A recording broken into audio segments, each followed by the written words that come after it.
Well, I would like to welcome today Justin DeMild and Max Muncy to this episode of Innovation Generation.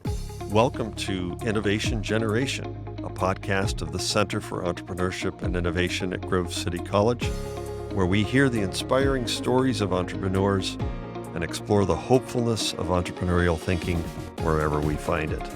I'm your host, Tim Sweet, and this is Innovation Generation. Welcome, guys. Thanks you. It's for great having to us. be I here. really appreciate it. Yeah. Now, you're both students at Grove City College. Seniors, I understand, correct? Yes. Mm-hmm.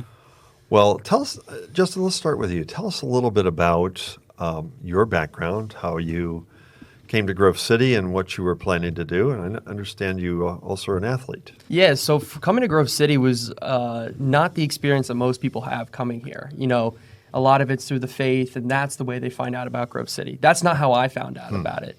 Going through high school, and I'll get in my athletic background a little bit later, but I was always a football player. I knew I was going to end up playing football in college, and originally I committed to somewhere else. I thought, okay, I'm going to go to just a Pennsylvania public university, try to walk on their football program. And it was the funniest thing. I was just sitting at a camp one day, and I get a message from one of the coaches. And I'm all the way out in eastern Pennsylvania, around the Reading area. And this text message said, hey, we'd love to have you for a visit. Can you be in Grove City? And I'm like, okay, perfect. When? And he said, tomorrow. So I had to drop all my plans. Something just felt right with this message. I liked the way he worded it. I hopped on a quick conversation with him on a phone call, and just everything seemed to click. And for me, I was like, you know what? I'm going to risk it. I'm going to chance it. I'm going to drive out tomorrow to Grove City, 6-hour drive out there. And when I got here, I fell in love with it instantly. And I actually had a little bit of ties because my neighbor ended up being the quarterback here at the time at Grove City. So I was able to kind of preface things with him before coming up. I'm on the road like, hey, tell me more about Grove City. What do I need to know when I walk onto campus? He gave me a little bit of a lowdown. And then when I came here, I just fell in love with it instantly, and that's how I ended up at Grove City. And then the faith compiled on, and then I was able to learn and grow here as a student. Wow. So what are you studying as a major, Justin? So actually, I started off as a teaching major. And it's the funniest story. I came in, I was like, I'm going to teach, I'm going to coach eventually. But for me, I fell in love with business. I fell in love with how entrepreneurship, management, everything about business, even marketing. I fell in love with it through outside of school experiences. And so I transitioned in and become a management major because I tried to go entrepreneur, but my parents were a little bit skeptical at first. I think now they wish I would have went entrepreneur, but I did end up going a management major. Great. And Max, tell us a little bit about your background, where you're from and what you're studying, how you got here. So I'm from a little town called Knightstown, Indiana. Indiana, the state. Knightstown, Indiana. Yeah. I've never heard of it. It's not surprising. But back then, it was me and my girlfriend. We were trying to find a school that had a good pre-physical therapy as well as engineering. So those were kind of our two major requirements. And then I wanted to play football too. So we had three things that were really, okay, where can we go, right? So I was getting decently heavily recruited at the time. So I was on and off of a lot of campuses. It was something like 15 different places that I went out and talked to coaches, got the rundown on the school, the classes. And then near the end of that, she calls me and says, hey, my parents went to Geneva. They're just begging for us to go at least take a visit there, right? So we go out to Geneva. And I think the guy that was actually walking us around, he was a senior receiver, said, well, hey, if you're going here, you might as well visit Grove City. I mean, people that go over there, they love it. Just, talk to them at least. And so I reached out to one of the coaches, said, hey, my name's Max. Here's my film. would you guys be interested in having me come play receiver? And he said, yes, of course. When can you be up here? And I'm like, well, I'm at Geneva right now. I guess I could be here tomorrow, And he said, okay, yeah, come on out. And came here on a visit and was so impressed at the coaching staff. That was the difference. I've been on Division II, small D1, JUCO, a lot of different campuses, a lot of different cultures, and came to Grove City and sat down with Dito and felt like, I was someone that really mattered to him, even though he had no idea who I was until maybe 12 hours prior. And it was a special experience. It really was. For those who might not know who Dido is, so we have some prospective students and parents and maybe even some prospective football players who might be listening to this podcast. Could you tell them a little bit about Dido, or Coach Dido, as we sometimes call him? So Coach Andrew DiDonato, I believe is his full name. He's the head coach for Grove City. And I think if you ask any other football players, they'd agree with me when I say that he is a very special guy. He's the only coach like him that I've ever met. His after practice speeches, what every coach gives, kind of that post practice wrap up. It was something that I looked forward to every day after practice. I can't say that for any other sport coach anywhere that I've ever played. He's truly a special guy. He brings that to everything that he does. Yeah. And was it football that brought you guys together? Is that how you got to know each other? Yeah, it's the combination of football and then on-campus life here at Grove City, kind of enveloped together. A lot of the groups, the football guys will stick together. Sure. And me and Max, freshman year, I don't think knew much about each other at all. We're living in two different buildings. I'm defense, he's offense. I go up against him every once in a while. We basically had no connection freshman year outside of maybe a couple friends in between. We were like second string connected to each other, and just getting to know each other a little bit as we started joining groups. It became clear that neither of us had a roommate going into, was it our sophomore year? Mm-hmm. Yeah. And so our sophomore year, we just kind of happened to connect a little bit. And I'm like, hey, do you have a roommate? And he's like, no, I don't have a roommate. Let's room together. We'll see how this works. And, it's been a blessing ever since, just being able to have a roommate, a business partner all in one, where we're hanging out every single day. And, our talks aren't, hey, what's the newest TV show? It turned into very quickly, what about this business idea? What about something going on? And then that's kind of how our relationship developed. Yes. Yeah. Great. Yeah, it was a very interesting thing. I mean, when we I think Justin texted me like, hey, it's kind of down to you or one other guy so far as, being roommates. And well, he was qualifying. Well, we had a very small pool to choose from. But the only thing that I knew about him was he liked video games. And I'm just like, man, I haven't played video games since I was in, maybe freshman year of high school. Like, me and this guy are not going to get along. Like, that's just immediately what I thought. It was like, what? He's a gamer. Like, he's just going to be in there. He's not going to be doing much. Those late nights, 3 a.m., you're waiting for him. You just staying up playing video games. Is that what you thought was going to happen? Yeah, no, I just listened to his keyboard. Slack or 2 a.m, miss classes the next day. Yeah. Sometimes. It happens. So today we're here to actually talk a little bit about a business idea you have been working on, Athletes After. Yes. Mm-hmm. And part of your stories, your journey, has really what has contributed to the development of this business idea, not just your personal relationship, but the way your lives have converged at this point. Tell us a little bit about where the idea came from, and maybe let's talk a little bit about what it involves. Yeah, I mean, for us, a big motivator of it was the fact that we both lost our ability to play the game that we love. So many people attach their identities into what you do. So football players, they identify as football players. Yeah. And during this whole process of going through college, playing our first year, Max unfortunately suffered an injury. So did I. And so by the time end of sophomore year rolled around, I became clear that football was no longer an option for me as well as Max. And so that became a big driver to how can we stay around the game? How can we develop a company as well? Because we talked about it, rooming together. Hey, what if we did something? What if we created a company? And then when it became clear that both of us were no longer able to play football, we were like, let's make it a football-based company, a recruiting company, and kind of talking about our stories in the recruiting process. Yeah. So we originally, Justin had the idea like, hey, let's try to direct current college players in how to approach NIL deals and NIL contracts. And NIL for our audience is name, image, likeness. Name, image, likeness has become really important. Yeah, in recent years. It's a very new development when it comes to NCAA. So but yeah, that's where we originally started. And, we bounced ideas off of each other for weeks. I mean, it was a while of, hey, let's do this. I don't like, what about this? What about something like that? And we kind of came to the point of, well, hey, we're both from small towns. We both kind of had to fight tooth and nail for everything that we did in football. Getting out of high school, where you're going to go, how you're going to get recruited, all this stuff. And we realized that we faced a lot of the same issues when it came to recruiting. So that's how we kind of transitioned from NIL back into high school recruiting.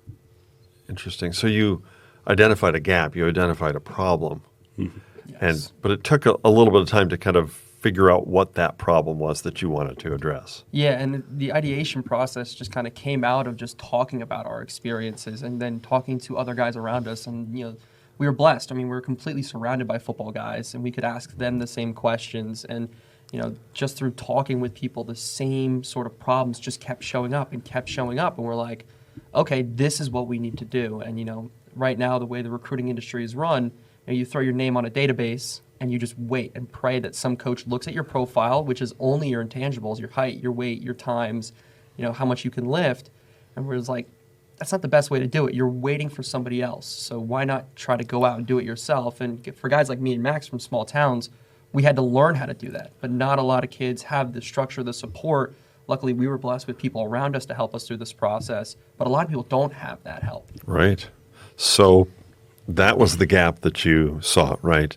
There's some kind of breakdown in the recruiting process that could be made better, more optimal experience, especially for those who aren't playing for big schools. Yes. Yeah. Right.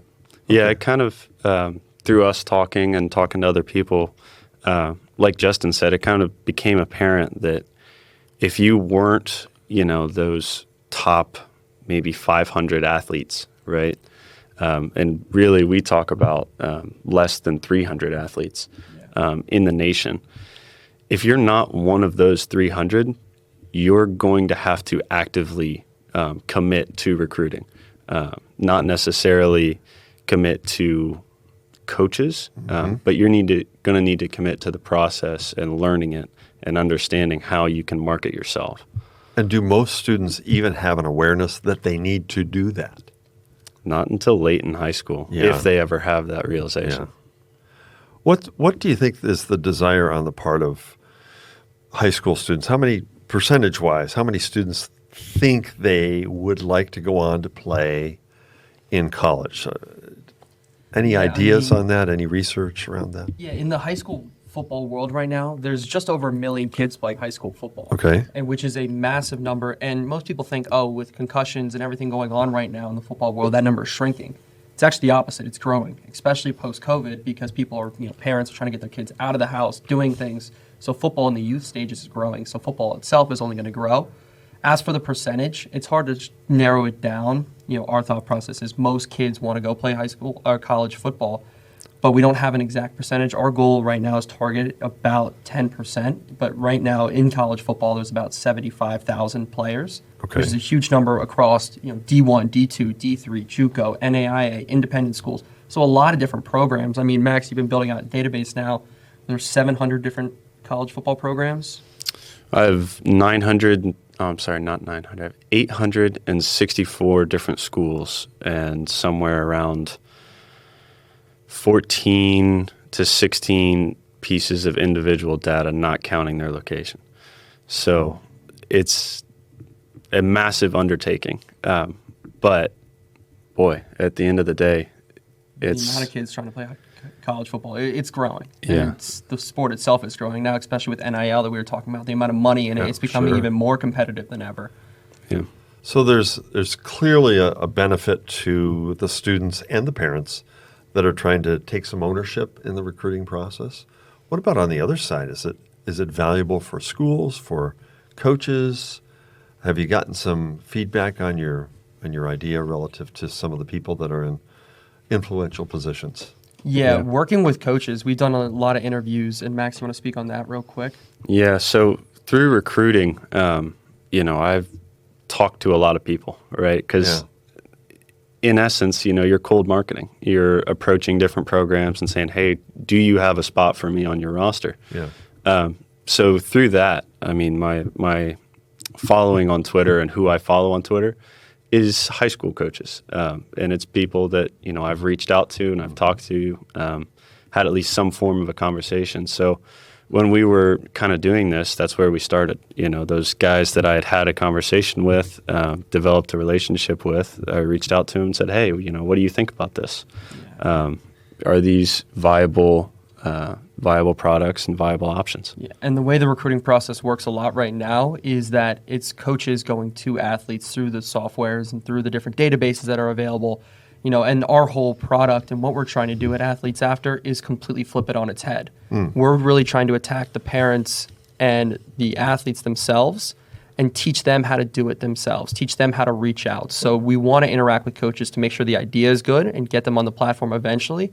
But our first customer is the parents, second customer is the athletes, because they're the ones we want buying into the process and learning how to run it themselves. So could you share with us a little bit about some of the nuts and bolts, some of the distinctives or maybe the value proposition of this business, to just kind of get into the weeds a little bit to help us understand what the business does? Yeah, so we built our company based on three main products centered around the three biggest aspects that we found in all of our preliminary interviews of the recruiting process.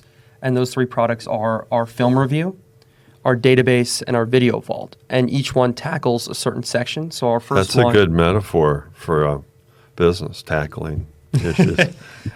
I threw that in there. I wanted to make sure. It works well for us. Thanks for catching that. But so our video vault is our first one, and that's bridging the information gap. That was our first main problem. And so what we wanted to do was to build video database outlining basically step by step and build out, we're going to also call it the book, of the entire recruiting process. No matter where you are in the recruiting process, just completely throwing out videos to give you all the information you need to tackle it.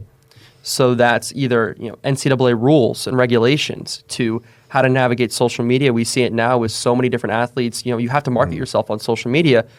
Kids are making the wrong, their usernames on their Twitters aren't even their actual real names. So how is a coach going to approach you? It's the little things. So tackling the entire recruiting process, putting it all into an information video vault. Right now we're working on 70 different videos across the board. So we're doing a massive undertaking there. But then also bring in stories from players who have been through the recruiting process before. While they could be NFL players, they could be college players right now, coaches who coach in college or the pro level. Anybody who has any experience with the process, the recruiting process, being able to come in and tell their side of the story, also to pick out information. So that's a huge undertaking there. And if you want to jump into the database that you've built out, that you spent it's been phenomenal so far what you've done.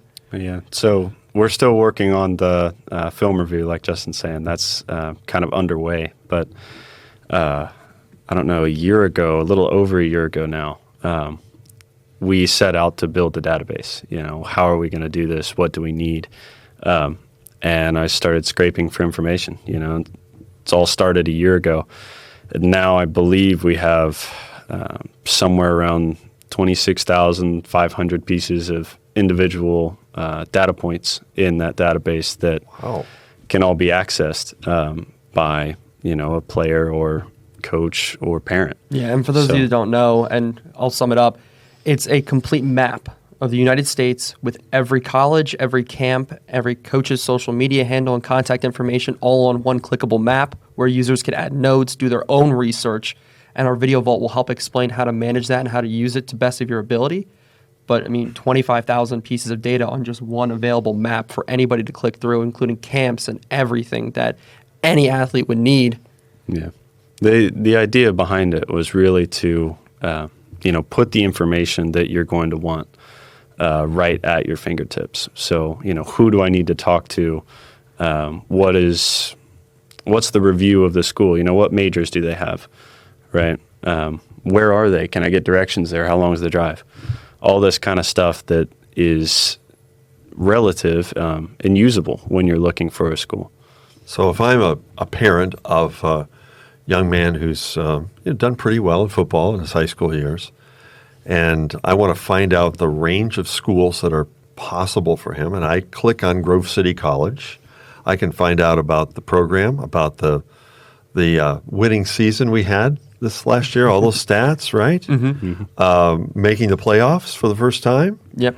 And all about Coach DiDonato and his great team of coaches that support you. I can learn all that. Yeah, how to contact them, what camps they're going to be at, what majors, because our big thing too is football goes, like playing college football is beyond just football. It's your academic career as well. What majors they're going to have, everything that you would want, based on similar to the Princeton Review in some aspects, that whole the academic side as well. Right. That's something that we've had to deal with now. The fact that injuries happen, right? Sure. There is definitely a school component to playing collegiate football. You're in college. You're here to get an education. So, and neither of you knew that your athletic career would end so soon, but you had all of the other elements in place to be able to continue in your studies and to keep moving forward. Yeah, luckily at Grove City it was very easy. Yeah. Some colleges you don't get that same kind of experience. Sure. But going back, we did build out one more product that is going to be the third piece of our company, which is our film review. Film is the biggest essence of recruiting. Being able to put your play on tape and send it out to coaches.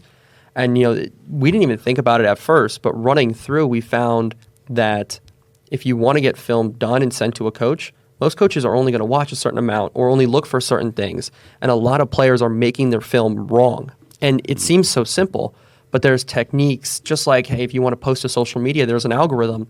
Coaches have a way they look at film at each and every position.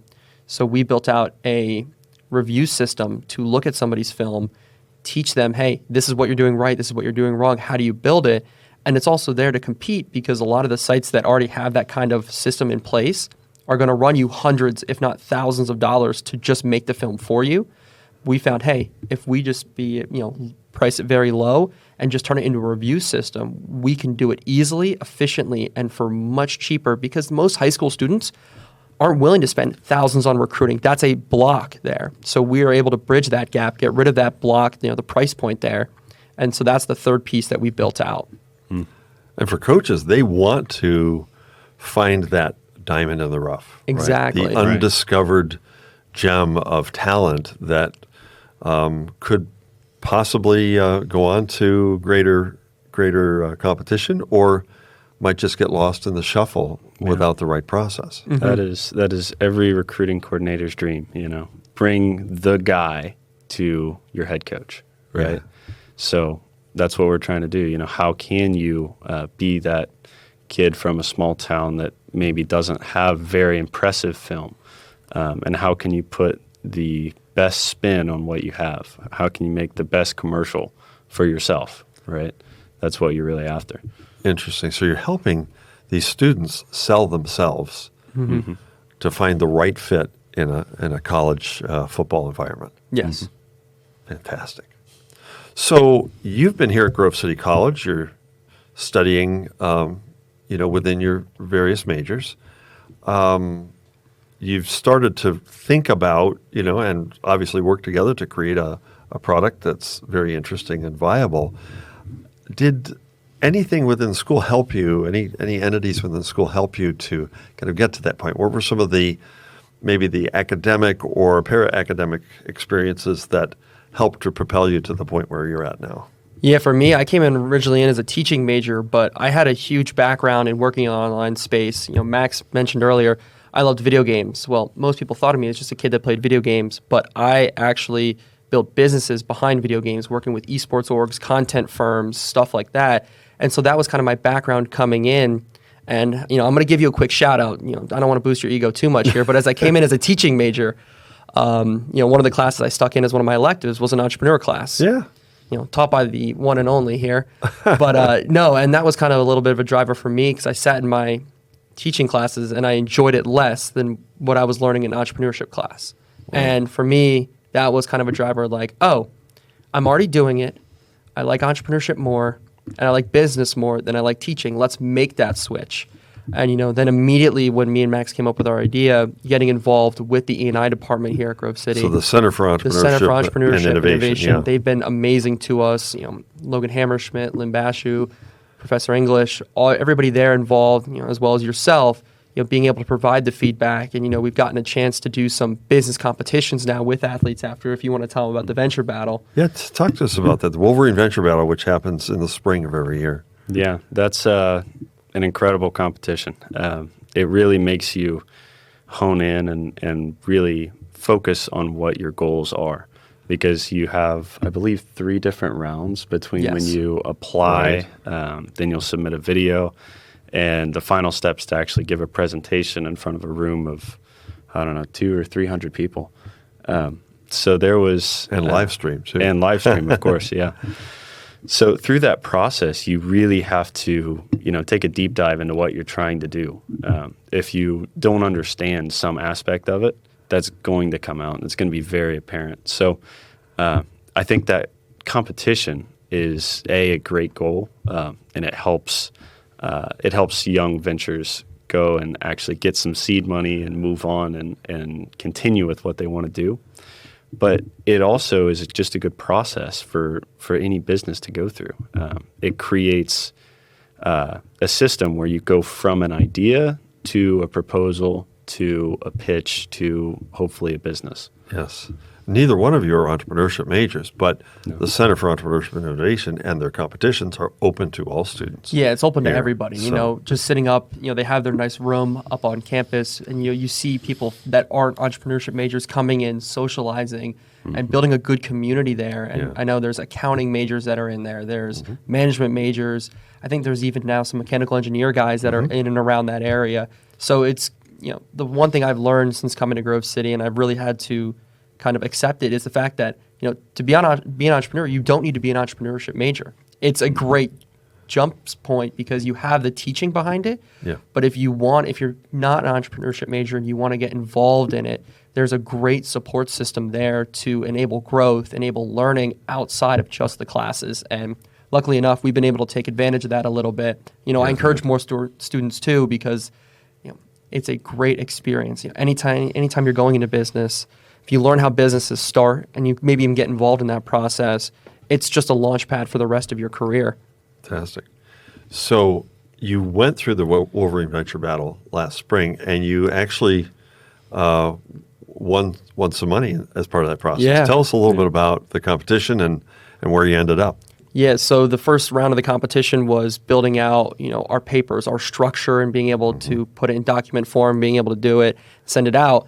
And that's where our bread and butter is not. I'll be completely honest. That was the hardest part, which was taking because we already had our concept for what we wanted to do at the time. Max did a great job already starting to work on the database, so we were going to have something to show at that competition. But for us, being able to speak publicly about our company for the first time was the biggest thing, and just standing in front of an audience, doing something that most people don't do in their college careers, which is showcase something in front of a lot of people, have the opportunity to win some money, but just sitting down and handling, okay, what does our business model look like? What is our price points looking like? When you're starting a company, you don't think about that stuff right away. People are like, oh, I start a company, I just want money. But what's the system behind it? Find the why to what you're doing. And for us, it was finding the why we wanted to do this. And we found that during the venture battle. And actually, we were able to do a little bit of fun stuff, like throwing the remote back and forth. We showcased that we were athletes a little bit. Okay, we were showing the clicker back and forth, having some fun with it. Being the defensive guy, I dropped the remote a little bit more than he did. But when we were practicing that, there was a second where I'm like, dude, you just can't drop this. You cannot do that. Right. It's not as durable as a football. No. We drop the mic moments, but there's a point at which you have to save the equipment. Yes, right, exactly. But it was a great learning opportunity through and through. I would encourage anybody to do it. And just then also, people say comparison's a bad thing, but comparison's also an opportunity to learn. And learning about what other people, there was a lot of great students going through that, and being able to say, hey, what are you doing differently? What's the value that you're bringing? And you think, okay, you may be making, for instance, a baking company, but the way you set up your business model is very good. I may take something off of that. Or talking to somebody else and say, oh, you set up a subscription-based platform. We were just going to go a one-time purchase. How how does that different? How does that all work? Oh, we could maybe incorporate that. So learning from other entrepreneur students, kids who wanted to start businesses was a huge part of that process as well. Yeah. And one thing that we both had a conversation about, I think maybe after the first night that we actually, went in there and practiced it on the stage with the giant screen behind us, we kind of looked at each other and we're like, look, we both given a lot of presentations, right? But this is the first time that we've cared about what we're presenting, like for Sorry, school, any professors watching. Yeah, sorry. For school, you give presentations and you work on them and you go and do your best. But, we both kind of realized that this was one of the first times where we were where it really mattered what our outcome was, right? It wasn't just a grade. You weren't just doing an academic exercise. Right. Mm-hmm. You were stakeholders in the idea. Yes. And you had a lot riding on that. Right. Yeah, that makes a difference, doesn't it? Yeah. Oh, yeah. It changes your perspective. Just the idea of getting people to buy in to what you're doing and the mission behind what you're doing. And, for us being a sports company, there's a niche audience. So getting people who aren't even in and around sports to buy into what we're doing.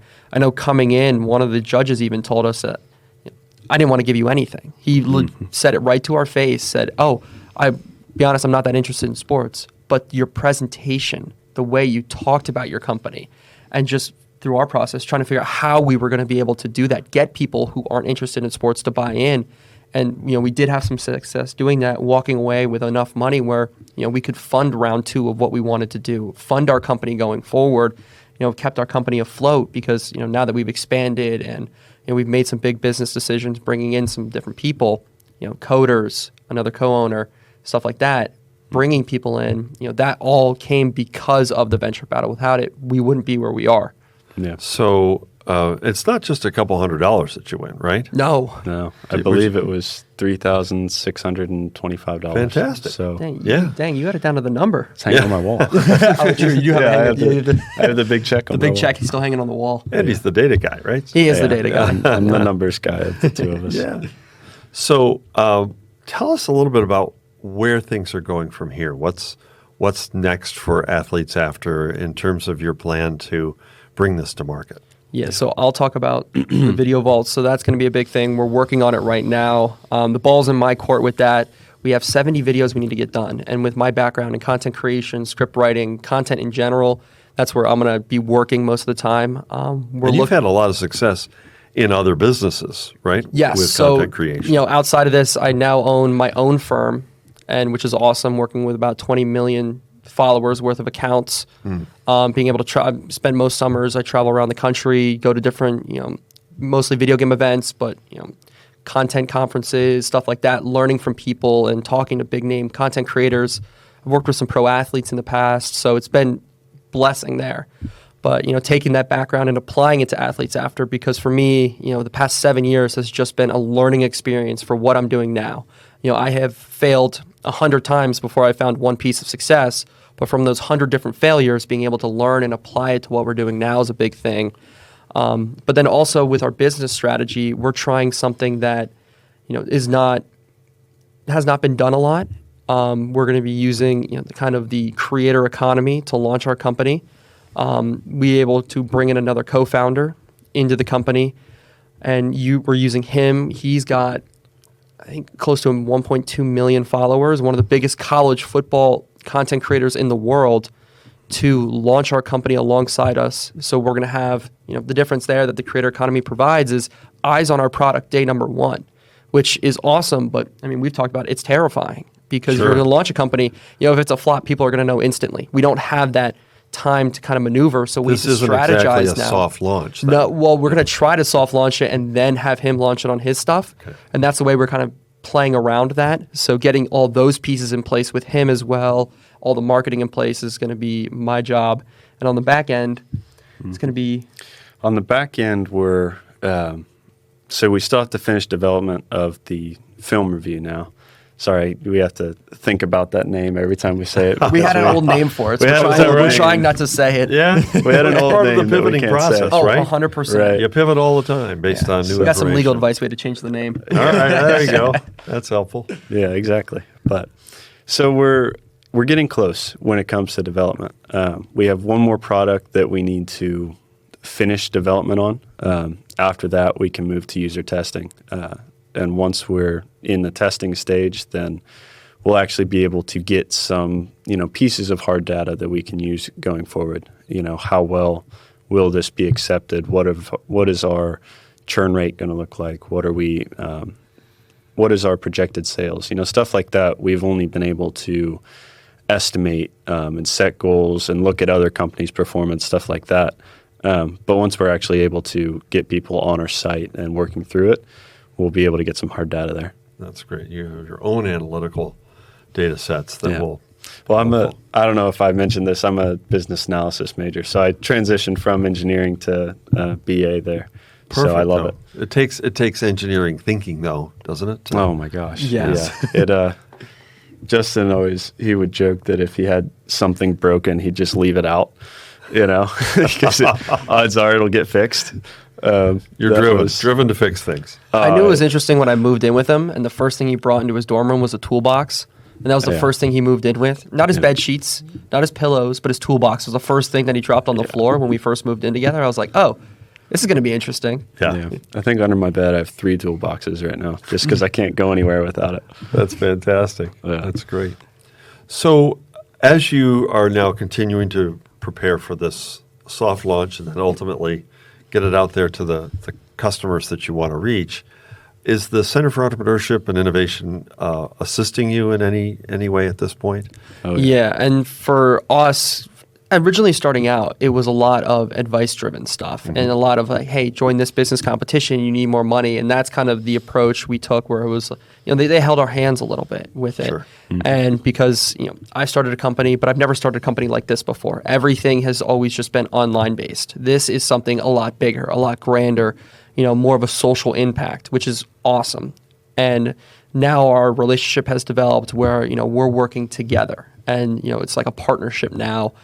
And the E&I program has been fantastic in terms of, oh, what do you guys need? Oh, this weird software that we've never heard of.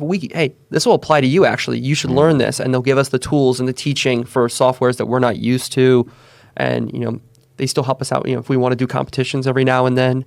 But it first started out like a parental relationship, holding our hand. Hey, these are the little steps you need to do to get started. Here's the competition you need to get the funding right away, which was the venture battle. And now it's turned into a great partnership where they're working alongside of us. And, I feel like at some points, and the thing that, I love about them is I feel like sometimes they want success more than we want success. They are such a, enveloped into our team and, they want nothing but the best and they're willing to do anything possible to make that happen has just been awesome. Shout out Logan Hammerschmidt, the work that he puts in, working day and night, except for Fridays. He's never in his office Friday. No, It kills me. He's wet load on Fridays, but he's really working. I make fun of him for it, but no, it's awesome. They've been so good to us. Yeah. The working with them made us do the little things right in the beginning. And now that we're able to move on to the, broader, bigger questions, we have a very solid background and people that we can talk to and trust and, know that the advice that they're giving us is good advice because all they've given us is good advice. It's been working. Yeah, Yes. exactly. So did you consider taking advantage of Venture Lab, Venture Launch, the E&I Fellows?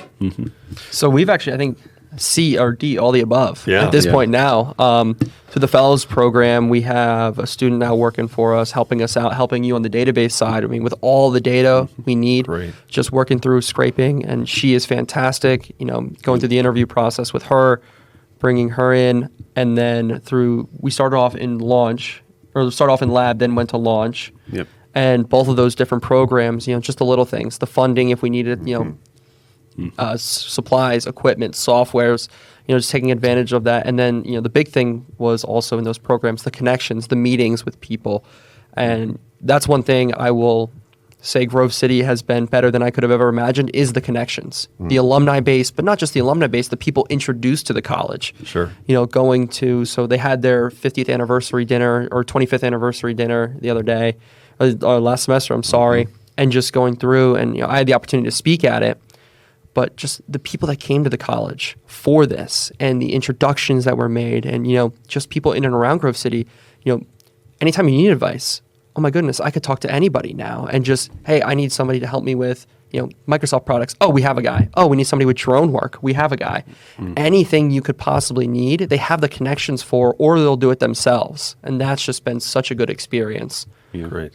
And with the Fellows Program, you're actually getting an employee Yes. that is paid by the Center for Entrepreneurship and Innovation. That's not going to hit your budget at all, right? It is an incredible resource. We have one working for us right now. Like Justin said, she's going through and verifying our data for our expected churn rate. We're looking to hire another one. That's going to be our next steps moving forward. And I'm at least attempting to get involved in the Founders Program. So the programs that are offered are really created to help you through every step of the way, take you from that idea, like I said before, and produce a finished product. It's very impressive. Well, we're really excited for you guys. It's a fascinating vertical market, and it looks like there's a lot of untapped potential. I'm sure you are discovering all the time how you might bring value to this marketplace. So I'm really grateful that you both have joined us today. Great story. We look forward to a very bright future for both of you as you serve families and student athletes and coaches and schools. Thank you so much for joining us today. And we wish you the best. Looking forward to it. Yeah, thank you for your support, seriously. Yeah, Our thanks pleasure. for having us on. This has been great. Thanks. Thanks for joining us today on Innovation Generation. We're glad you could join us, and we invite you to come back for more episodes. To contact us, you can find us at gccentrepreneurships.com, or you can follow us on social media at GCC Entrepreneur.